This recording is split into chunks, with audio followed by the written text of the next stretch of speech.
കാലവർഷം കനത്തതോടെ ഫസൽ നഗർ പുക്കാഞ്ചേരി തീരത്ത് കടലാക്രമണം രൂക്ഷം. 20 വീടുകളിൽ വെള്ളം കയറി. സീവാൾ റോഡ് തകർന്നു. കാലവർഷം ശക്തമായതോടെ വാടനപ്പള്ളി ഫസൽ നഗർ മുതൽ പുക്കാഞ്ചേരി ബീച്ച് വരെയുള്ള തീരപ്രദേശങ്ങളിൽ കടലാക്രമണം രൂക്ഷമായി. 20ഓളം വീടുകളിൽ കടൽവെള്ളം കയറിയതോടെ 400 മീറ്ററോളം സീവാൾ റോഡ് തകർന്നു. നിരവധി തെങ്ങുകളും വൈദ്യുതി തൂണുകളും കടപുഴകി വീണതോടെ വൈദ്യുതി, കുടിവെള്ളം, യാത്രാ സൗകര്യം എന്നിവ നഷ്ടപ്പെട്ട് കടലോര നിവാസികൾ ദുരിതത്തിലായി. കഴിഞ്ഞ ദിവസം വരെ വാഹനങ്ങൾ സഞ്ചരിച്ചിരുന്ന ഫസൽ നഗറിലെ സീവാൾ റോഡാണ് വേലിയേറ്റത്തിൽ കര തുരന്ന് കടൽ വെള്ളം കയറിയതിനെ തുടർന്ന് ഒലിച്ചുപോയത്. പ്രദേശത്ത് സ്ഥാപിച്ച കരിങ്കൽ സംരക്ഷണം അപര്യാപ്തമാണെന്ന് നാട്ടുകാർ ആരോപിക്കുന്നു. ഇവിടെ അത്യാവശ്യമായിട്ട് നമുക്ക് 400 മീറ്ററെങ്കിലും അത്യാവശ്യമായിട്ട് കൽപ്പിച്ച് കെട്ടണം. അത് നിർബന്ധമായ കേസാണ്. ഇവര് ഒരു തുടർച്ചയായി കെട്ടുമെന്ന് പറഞ്ഞിട്ട് ഒരു 4 ലക്ഷത്തിൻ്റെ ഒരു പ്രൊജക്റ്റ് കൊടുത്തിട്ട് 15 മീറ്റർ കെട്ടി. ആ കല്ലാണ് കിടക്കുന്നത്. ഒരു 15 മീറ്റർ, ഈ 400 മീറ്ററിൽ 15 മീറ്റർ തനിച്ച് കെട്ടിയിട്ട് നിലനിൽക്കും തോന്നുന്നുണ്ടോ? അവർ തുടർച്ചയായി കെട്ടുമെന്ന് പറഞ്ഞിട്ട് അവർ കെട്ടിയില്ല. ഫണ്ട് പിന്നാലെ വരും പറഞ്ഞിട്ട് അവർ കഴിഞ്ഞ കൊല്ലത്തെ ഫണ്ട് 4 ലക്ഷം ഉപയോഗിച്ചു. പിന്നെ ഇവരിൽ കാശിലെന്ന് പറഞ്ഞത്. ഇവര് ഈ നമ്മളെ MLA 3 പ്രാവശ്യം വന്നു, പഞ്ചായത്ത് പ്രസിഡന്റ് വന്നു, തഹസിൽദാർ വന്നു. ഇനി വരാൻ ഇവിടെ ആരുമില്ല. 100 കണക്കിന് സ്കൂൾ കുട്ടികൾ പോകണ വഴികളാണ്. എത്രയോ സുഖമില്ലാത്ത ഇവിടെ ജീവിക്കുന്ന ആൾക്കാരാണ്. അവരൊന്നും ഹോസ്പിറ്റലിൽ കൊണ്ടുപോകാനോ വെക്കാനോ ഒരു സൗകര്യമില്ല. പിന്നെ കറണ്ടില്ല, വെളിച്ചില്ല, വെള്ളമില്ല. ഇതെല്ലാം ഞങ്ങൾക്ക് ഇവിടെ സ്റ്റക്കായിക്കൊണ്ടിരിക്കുന്നത്. കഴിഞ്ഞ MLA വന്നു, ഈ MLA വന്നു, പലരും വന്നു പോയി. പക്ഷെ ഒരു പ്രയോജനം നമുക്കിവിടെ ഉണ്ടായിട്ടില്ല.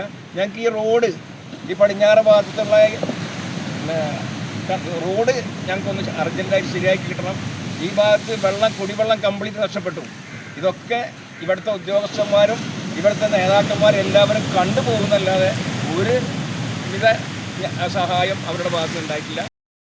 സമീപവാസിയായ മത്സ്യത്തൊഴിലാളി വടക്കൻ മോഹനന്റെ വീടിനുള്ളിലേക്കും കടൽവെള്ളം കയറി തുടങ്ങിയതോടെ പുലർച്ചെ മുതൽ മണിക്കൂറുകളോളം മണ്ണ് കോരി വീടിനു ചുറ്റും താൽക്കാലിക സംരക്ഷണം ഒരുക്കിയാണ് കുടുംബം സുരക്ഷ ഉറപ്പാക്കിയത്. വെള്ളം വീണ്ടും കയറിയാൽ വീട് തകർന്നേക്കുമെന്ന ആശങ്കയിലാണ് കുടുംബം.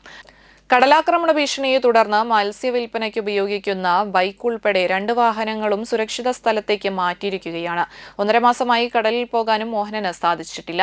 മുൻ വർഷങ്ങളിലായി കടലാക്രമണത്തിൽ 300-ലധികം വീടുകളും ഏക്കറുകണക്കിന് സ്ഥലവും നഷ്ടപ്പെട്ടിട്ടുണ്ടെന്ന് പ്രദേശവാസികൾ പറയുന്നു. ഇത്തവണയും വൈദ്യുതി തൂണുകളും കുടിവെള്ള പൈപ്പുകളും തകർന്നതോടെ വൈദ്യുതിയും കുടിവെള്ളവും ഇല്ലാതെ ദുരിതം രൂക്ഷമായിരിക്കുകയാണ്.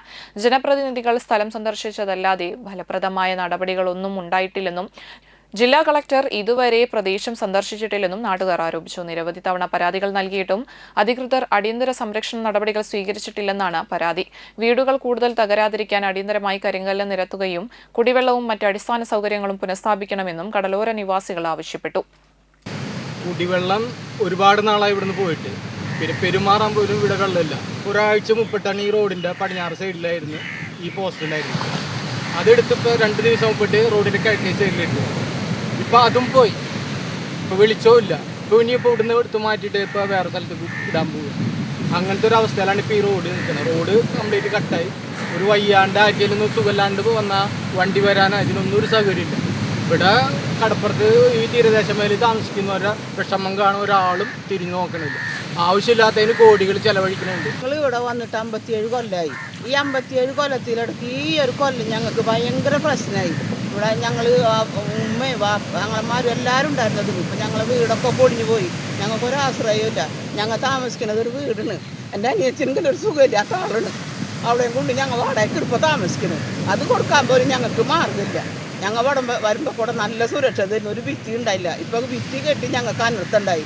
അതുകൊണ്ട് ഞങ്ങൾക്ക് പെട്ടെന്ന് ഞങ്ങൾക്ക് ഇനി ഇവിടുന്ന് അങ്ങോട്ട് ഭിത്തി വേണം, റോഡും വേണം. ഞങ്ങളെ സുരക്ഷിതാക്കണം. അതൊരാൾ ഇതേവരെ കഴിഞ്ഞിട്ടില്ല.